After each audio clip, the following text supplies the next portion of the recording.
Once again, I must protest! If you don't stop with that pornographer, right this minute I'm going to go to the police department! Now, this is really racist.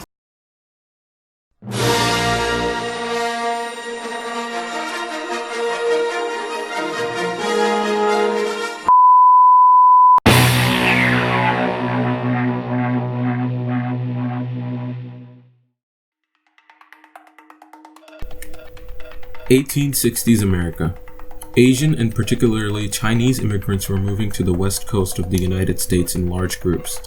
For many members of the country's white majority, it was the first time interacting with Asian immigrants. Some people got scared of large quantities of what they considered an inferior race, and like most irrationally scared populations, they gave this wave of immigrants a name, the Yellow Peril. The Chinese Exclusion Act of 1882 was just a political extension of this racist fear-mongering.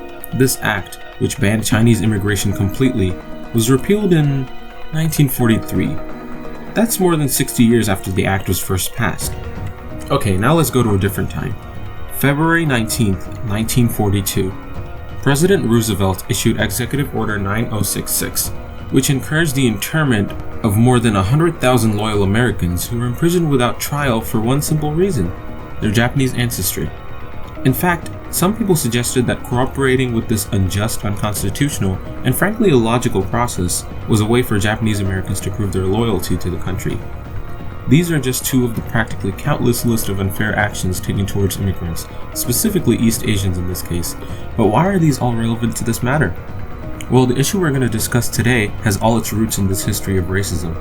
Unless we understand where this fear originates from, we will never be able to ensure that this attitude dies out and similar wrongdoings do not spill into the future.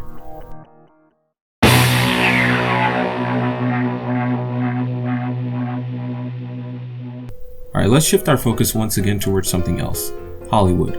The cinema of the United States has been a huge influence on American and subsequently world cultures.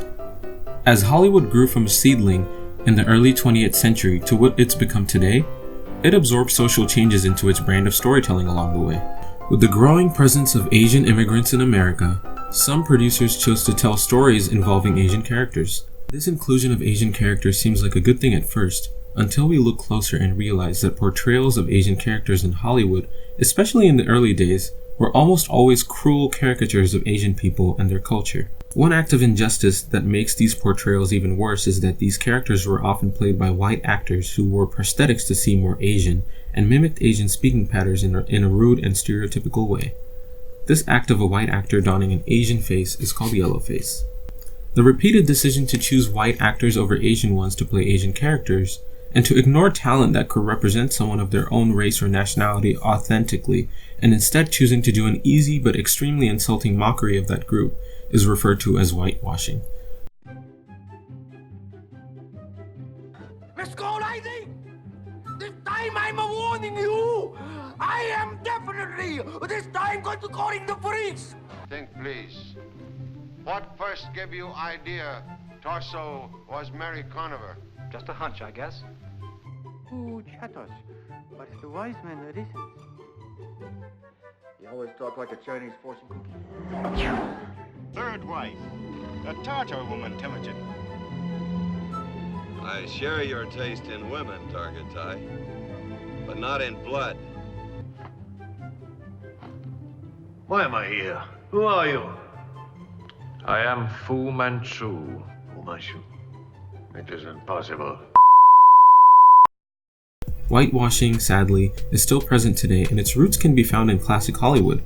There are countless examples of white actors playing these roles. You can look up a list online.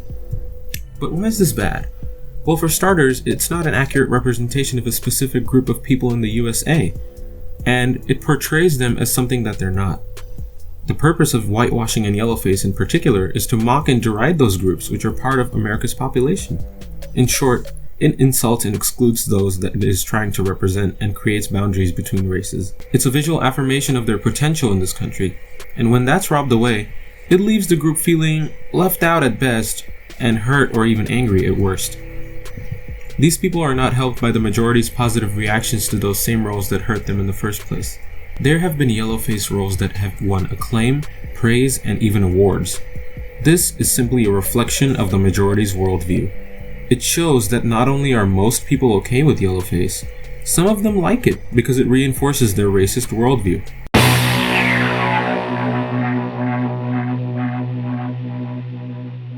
As discussions about Yellowface are increasing in quantity and seriousness, we've started to notice not only more Asian roles, but more authentic Asian characters played by Asians.